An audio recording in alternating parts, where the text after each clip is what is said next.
Current പോയെന്നാ തോന്നുന്നത്. ഭയങ്കര ചൂട്. സാരമില്ല, മോൻ ഉറങ്ങിക്കോ, അപ്പച്ചൻ വീശി തരാം. അപ്പച്ചൻ എല്ലാ ദിവസവും 2 കഥ പറഞ്ഞു തരാന്നല്ലേ പറഞ്ഞത്? ആ, എന്നാ പിന്നെ ഇന്നാ പിടിച്ചോ.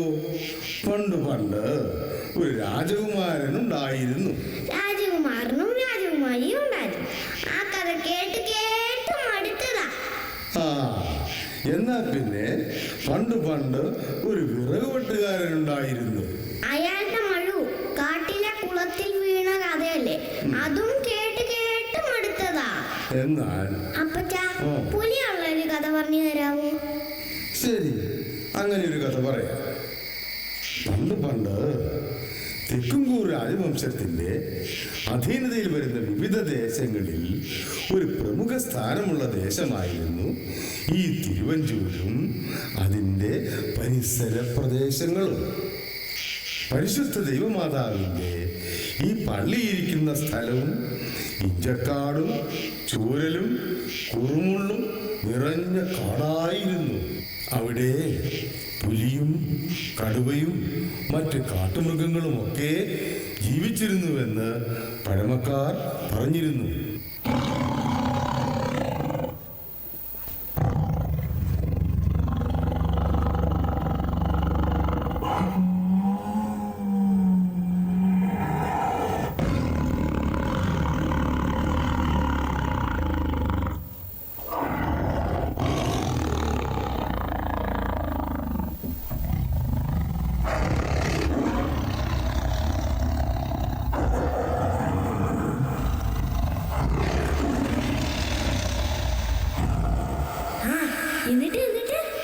തെക്കുംകൂറിന്റെ ഇടപ്രഭുവായിരുന്ന ഇടത്തിൽ തമ്പുരാക്കന്മാരായിരുന്നു മണർകാട് ദേശത്തിന്റെ ഭരണം.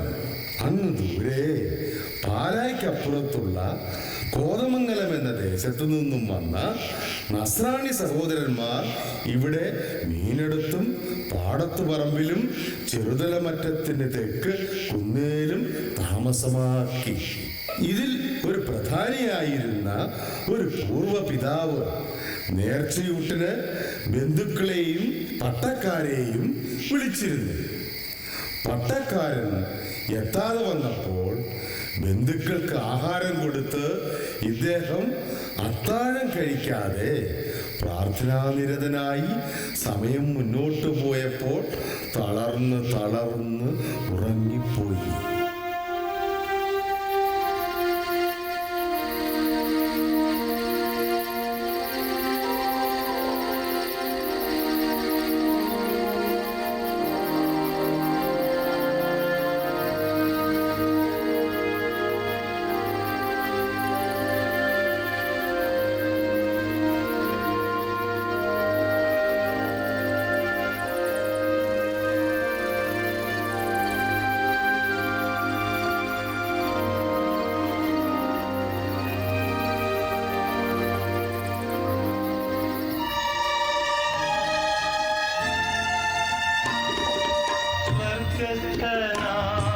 പിതാവേ, നിന്നാമം പൂജിതമാകണമേ,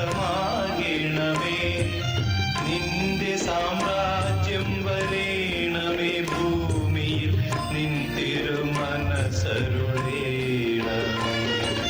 സ്വർഗസ്ഥനാം പിതാവേ, നിന്നാമം പൂജിതമാകണമേ,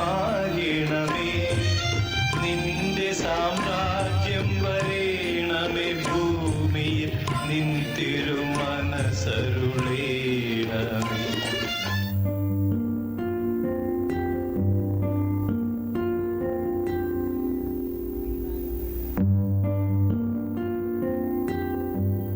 അങ്ങനെ നല്ല ധൈര്യമുള്ള ആളുകൾ പോലും പകൽ സമയത്ത് നടക്കാൻ ഭയപ്പെട്ടിരുന്ന ഈ ഇഞ്ചക്കാടിനും ചൂരൽക്കാടിനുമിടയിൽ അതാ വെളുത്ത പശുവും അതിൻ്റെ അരുമയായ ഒരു കിടാവും പുല്ലുമേഞ്ഞു നിൽക്കുന്ന അത്ഭുത ദൃശ്യം 3 തവണ അദ്ദേഹം